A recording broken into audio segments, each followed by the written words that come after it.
তো বৃষ্টি বৃষ্টি তারপর বন্যা বাদল সব কিছুই মানে মোটামুটি পাওয়া যায়, হ্যাঁ, খরা এটি। আর এখানেও ভালো বৃষ্টি হয়, এর কারণে হয়তো এটার ছালটা অন্য রকমের। এটার ছালটা এই গাছটাকে মানে এই যে ছালটা এটা যদি কেটে যদি রেখে দেওয়া হয়, হ্যাঁ, মানে অর্ধেক যদি কেটে রেখে দেওয়া হয়, ছাল দেখে হয়তো কেউ বলবে যে এটা একটা মেহগনি গাছ, ঠিক আছে। তো মেহগনি গাছের ছাল আর এটার ছাল প্রায় এক রকমের গাছটা দেখতে। তো মেহগনি গাছটা যখন কাটা হয়, তো মেহগনি গাছটা কাটলে ওইটার কাঠটা অনেক লাল হয়, হ্যাঁ, মানে হালকা গোলাপি কালার এরকমের লাল হয়, অনেক সুন্দর দেখতে।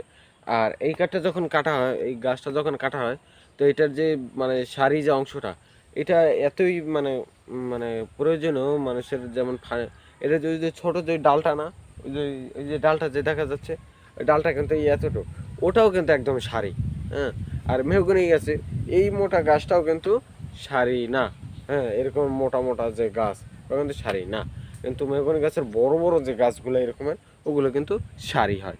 আর এই গাছটার, এই যে আকাশমণি গাছটার, এটা যে প্রতিটা যে ডাল, হ্যাঁ, এই একটা যে ডাল আছে, তারপর ওই যে এই যে এই যে ডালটা, ঠিক আছে, এখানে যে একটা ডাল আছে, হ্যাঁ, এটাও কিন্তু সারি। আবার এই সাইডেও এই যে এই একটা আছে, হ্যাঁ, এখানেও একটা এই ডাল ওদিকে গেছে, ঠিক আছে, ওইদিকে গেছে, ওই ডালটাও কিন্তু সারি, এখানে প্রত্যেকটা ডালই। তো এটার গোড়া থেকে একদম ডালপালাও ওগুলো সারি হয়, ঠিক আছে। তো এর জন্যই এই গাছটা এত মানে প্রয়োজনীয়। আর এইটা দিয়ে যদি ফার্নিচার বানায়, হ্যাঁ, যদি কোনো ধরেন আলমারি, শোকেস, ঠিক আছে, এইসব বিভিন্ন ধরনের ফার্নিচারই আছে, ওগুলো যদি বানানো হয় তখন কিন্তু দেখা যাবে যে আপনার ফার্নিচারগুলো ঘনে খায় না, কারণ এটার কাঠ একটু পরিমাণও ঘনে খায় না। আর এই গাছটা প্রচুর পরিমাণে সারি।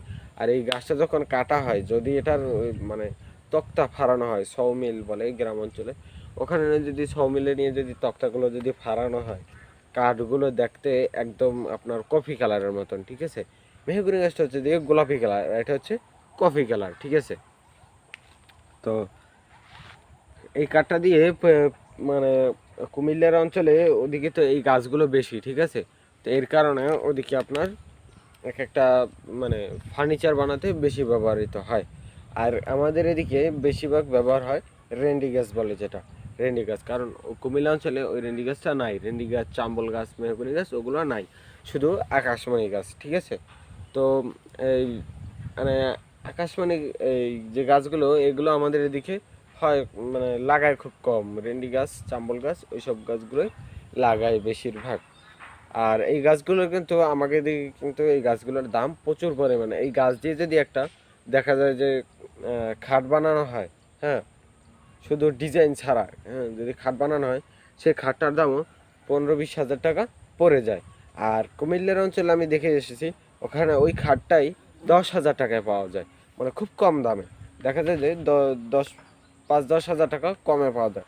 তো ওইদিকে এই কাঠ দিয়েই বানানো হয়, ঠিক আছে। তো এর জন্য হয়তো দাম কম। আর এই কাঠগুলো সহজে ঘনে খায় না। একটা যদি আপনি খাট বানান, দেখা যায় যে 100 বছর একদম চোখ বুজে যাবে, ঠিক আছে।